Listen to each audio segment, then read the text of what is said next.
जिस कलयुग में जी रहे हैं उसका भविष्य जानने के लिए विज्ञान तरह तरह की खोज कर रहा है। लेकिन आपको ये जानकर हैरानी होगी कि इस युग के शुरू होने से हजारों साल पहले ही हमारे धर्म ग्रंथों में इसके बारे में कई ऐसी भविष्यवाणियां की गई हैं जो आज सच साबित हो रही हैं। तो मित्रों, स्वागत है आपको लेकर कई तरह की भविष्यवाणियां की गई हैं। यहाँ तक कि इंसान की औसत आयु से लेकर उसके आचार व्यवहार और उसकी धर्मपरायणता को लेकर कई तरह की बातें हमारे धर्मशास्त्रों में भी मिल जाएंगी। और आज मैं आपको इस वीडियो में ऐसी ही सच हो रही कुछ भविष्यवाणियों के बारे में बताऊंगा जिसे हजारों साल पहले हमारे धार्मिक भगवत पुराण में बताया गया है।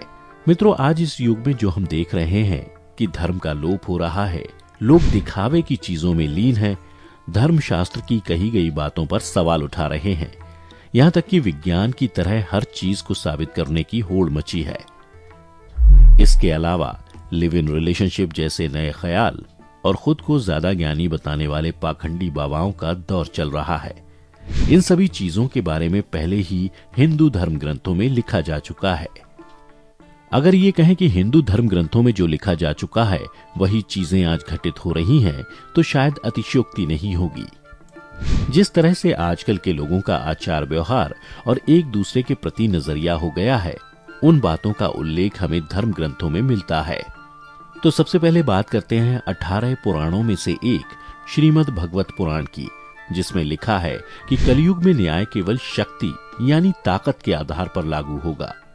धर्म और न्याय की बातें अन्य युगों की तरह प्रासंगिक नहीं होंगी। जो मनुष्य गरीब होगा, जो रिश्वत देने में असमर्थ होगा, उसे उचित न्याय नहीं मिल सकेगा। जिस व्यक्ति के पास जितना धन होगा वो उतना ही गुणवान और ज्ञानी माना जाएगा। चालाक और स्वार्थी लोग ही इस युग में विद्वान माने जाएंगे। यहाँ तक कि ब्राह्मण सिर्फ एक धागा यानी जनेऊ पहनकर विद्वान होने का दावा करेंगे।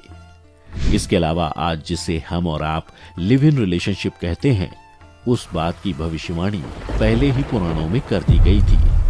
श्रीमद् भगवत पुराण में लिखा है कि कलयुग में पुरुष और स्त्री बगैर विवाह के ही एक साथ रहेंगे, और आपने पुराणों की इस भविष्यवाणी को सच साबित होते हुए देखा ही होगा। सबसे खास बात जो इस पुराण में कही गई है वो इंसानों की उम्र को लेकर है। इसमें लिखा गया है कि कलयुग में इंसानों की उम्र घटकर 20 से 30 साल हो जाएगी। हो सकता है ये सुनकर आपको यकीन नहीं हो रहा हो, लेकिन जरा सोचिए कि सतयुग, द्वापर युग और त्रेता युग में कैसे ऋषि मुनि सैकड़ों सालों तक जीवित रहते थे और तपस्या करते थे। ऋषि मुनियों के साथ साथ ही आम इंसानों की जिंदगी भी कई 100 साल हुआ करती थी, लेकिन समय के साथ ये घटता जाता है।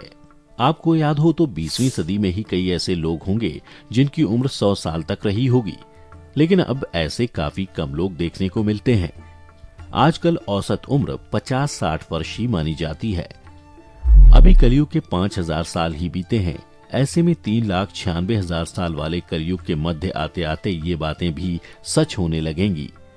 मित्रों, उम्र के अलावा श्लोकों में भी इस बात का भी जिक्र है कि लोग तरह तरह की बीमारियों से ग्रस्त रहेंगे, कोई भी सुखी नहीं रहेगा। जिस तरह बाकी के युगों में लोग बड़ों का सम्मान और माता पिता का सम्मान करते थे, वैसा कलयुग में नहीं रह जाएगा।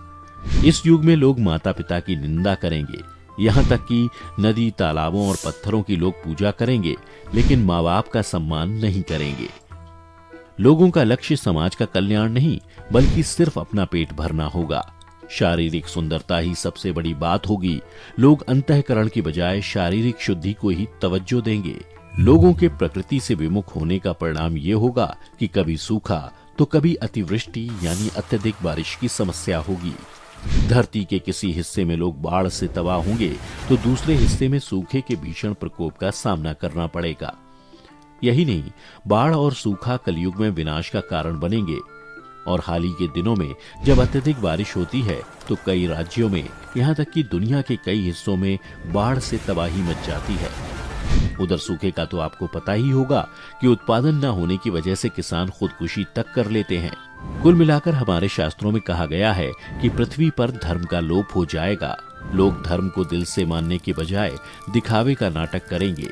यहाँ तक कि पंडितों का सम्मान से लेकर भगवान की पूजा तक लोग दिखावे के लिए करेंगे। सत्ता हासिल करने के लिए लोग किसी भी हद तक गिर सकते हैं। यहाँ तक कि एक दूसरे की हत्या करने से भी नहीं चूकेंगे। ये ऐसा युग होगा जिसमें झूठी प्रतिष्ठा के लिए लोग कुछ भी करने पर उतारू हो जाएंगे। मित्रों, भगवत पुराण के अलावा रामचरितमानस में भी कलयुग का जिक्र किया गया है, जिसमें बताया गया है कि कलयुग में लोग किस तरह का आचार व्यवहार करेंगे। तुलसीदास ने रामचरितमानस में लिखा है कि मार्ग सोई जा कहूं जोई भावा, पंडित सोई जो गाल बजावा, मिथ्या रंभ दम्भ रत जोई, ता कहूं संत कहिए सब कोई। अर्थात कलयुग में जो डींगे हाँकेगा वही पंडित होगा, जो आडंबर रचेगा उसे ही संत कहा जाएगा। यहाँ तक कि जिसे जो मन आएगा वो उसी मार्ग यानी रास्ते पर चलेगा। मित्रों, इसमें कोई दो राय नहीं है कि जो भविष्यवाणियां कलयुग को लेकर हजारों साल पहले की गई थीं, वो आज सच साबित हो रही हैं।